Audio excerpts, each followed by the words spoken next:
حضرت موسیٰ علیہ السلام، اگر ہم قوم کا موازنہ کریں، جناب موسیٰ علی نبینا علیہ الصلاۃ والسلام، آپ کی قوم کے لیے موسیٰ علیہ السلام نے کیا نہیں کیا؟ بنی اسرائیل کو نجات عطا فرمائی کہ جہاں مصر کے اندر ان سے غلاموں سے بھی بدتر سلوک کیا جاتا تھا، حضرت موسیٰ علیہ السلام نے بنی اسرائیل والوں کی جان چھڑوائی فرعون سے انہیں نجات عطا فرمائی۔ اب آگے وہی قوم جب موسیٰ علیہ السلام 40 روز اللہ سے ملاقات کے لیے جاتے ہیں، تو یہی موسیٰ علیہ السلام کی امت کہ ابھی ہارون علیہ السلام جو موسیٰ علیہ السلام کے بھائی بھی تھے اور نبی بھی تھے، ان کے اندر موجود تھے، تو انہوں نے کیا کیا؟ بچڑے کو معبود بنا لیا۔ باتخاذکم العجلہ، بچڑا جو تھا اسے معبود بنا کے اس کی عبادت شروع کر دی۔ ابھی موسیٰ علیہ السلام 40 دن ان سے دور ہوئے اور قائم مقام حضرت ہارون بھی وہاں موجود تھے، مگر حضور امام الانبیاء کو ظاہراً اس دنیا سے پردہ فرمائے ہوئے 1400 برس گزر چکے ہیں، لیکن آج تک سرکار کی امت میں شرک پیدا نہیں ہوا۔ اس میں ہماری کوئی خوبی، ہمارا کوئی کمال نہیں ہے، بلکہ سرکار خود فرما کے گئے ہیں، اے میری امت، مجھے تم سے شرک کے بارے میں کوئی خطرہ نہیں ہے۔ تو گویا سرکار کا یہ فرمان علی شان ہمارے لیے دلیل ہے کہ قیامت تک کوئی بھی یا رسول اللہ کہنے والا مشرک نہیں ہو سکتا۔ فرمایا ہاں اے میری امت، مجھے اتنا ڈر ہے کہ تم مال اور دنیا داری کی محبت میں مبتلا ہو جاؤ گے، اس کے علاوہ تم سے مجھے شرک کا کوئی خطرہ نہیں ہے کہ تم شرک میں پڑ جاؤ گے۔ تو موسیٰ علیہ السلام کی قوم جو تھی، اب فرعون سے نجات انہیں دلا دی۔ اب موسیٰ علیہ السلام کی جب یہ قوم میدان طیہ میں گئے تو کہا اے موسیٰ، ہم پکا نہیں سکتے، تو ایسا کرو کہ اللہ سے پکا پکایا جو ہے وہ منگوا لو۔ موسیٰ علیہ السلام نے دعا کے لیے ہاتھ اٹھائے تو پکا پکایا جو ہے وہ خوان نعمت ان کے لیے اترنا شروع ہو گیا۔ پھر کہا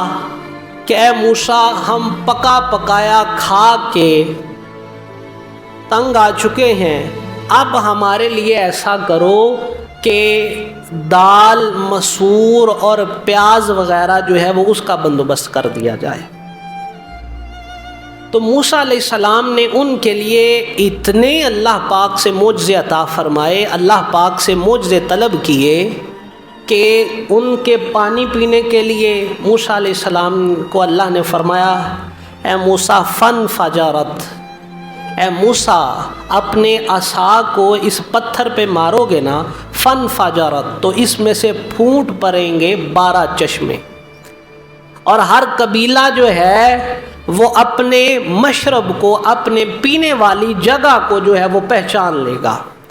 گویا ان کے اندر سے یہ بات بھی ابھی ختم نہیں ہوئی تھی کہ وہ موسیٰ علیہ السلام نے ان کے لیے پانی تو نکلوا دیا، اور ان کی یہ بھی بات تھی کہ اے موسیٰ، ہم میں سے جو خاندان ایک ہے وہ دوسرے سے پانی نہیں پیے گا۔ تو ان کے لیے 12 الگ الگ چشمے جو تھے وہ پھوٹے۔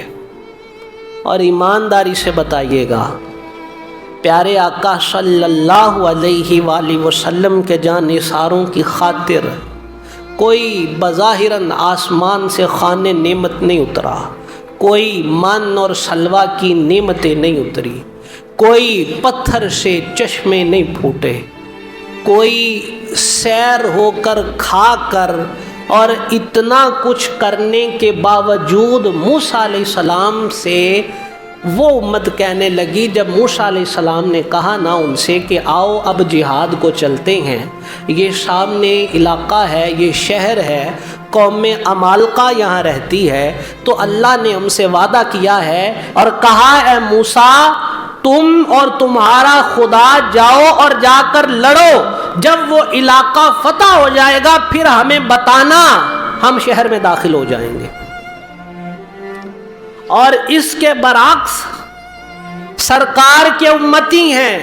غزوہ خندق کا موقع ہے، پیٹ پہ پتھر باندھے ہوئے ہیں، خود امام الانبیاء نے 2 پتھر اپنے پیٹ پہ باندھے ہوئے ہیں، اور جہاد کا حکم آیا تو صحابہ نے عرض کی یا رسول اللہ صلی اللہ علیہ وسلم، ہم موسیٰ علیہ السلام کی قوم کی طرح نہیں ہیں، یا رسول اللہ جو یہ کہہ دیں کہ آپ اور آپ کا رب جاؤ اور جا کے لڑو، یا رسول اللہ اگر آپ ہمیں حکم دیں گے تو ہم سمندروں کے اندر بھی اپنے گھوڑے ڈال دیں گے۔